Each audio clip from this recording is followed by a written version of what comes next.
नमस्कार,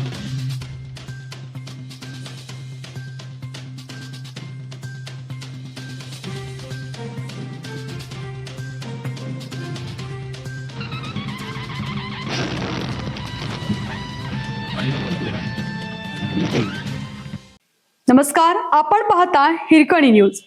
हिरकणी न्यूज प्रत्येक क्षण ताज्या घडामोडी आणि महत्त्वाच्या प्रत्येक बातमीसाठी नेहमी तत्पर. 2 महिला उपजिल्हा अधिकाऱ्यांवर कडक कारवाई. महसूल विभागात मोठी खळबळ.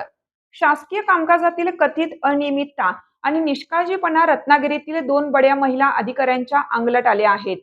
महसूल व वन विभागाने एकाच दिवशी 2 स्वतंत्र आदेश जारी करत येथील 2 महिला उपजिल्हाधिकाऱ्यांवर मोठी प्रशासकीय कारवाई केली आहे.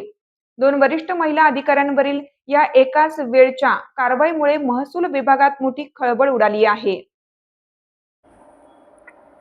या धडक कारवाईत उपजिल्हाधिकारी भूसंपादन निशा कांबळे यांना शासकीय सेवेतून थेट निलंबित करण्यात आलं असून निलंबन काळात त्यांचे मुख्यालय रत्नागिरी जिल्हाधिकारी कार्यालयातच राहणार आहे. तर दुसऱ्या कारवाईत उपजिल्हाधिकारी हर्षलता गेडाम यांच्या विरुद्ध गंभीर अनियमितते प्रकरणी विभागीय चौकशी सुरू करण्याचे आदेश देण्यात आले आहेत. प्रशासकीय अनियमिततेच्या कारणावरून शासनाने रत्नागिरीतील 2 उपजिल्हाधिकाऱ्यांना तात्काळ प्रभावाने शासकीय सेवेतून निलंबित केलं आहे.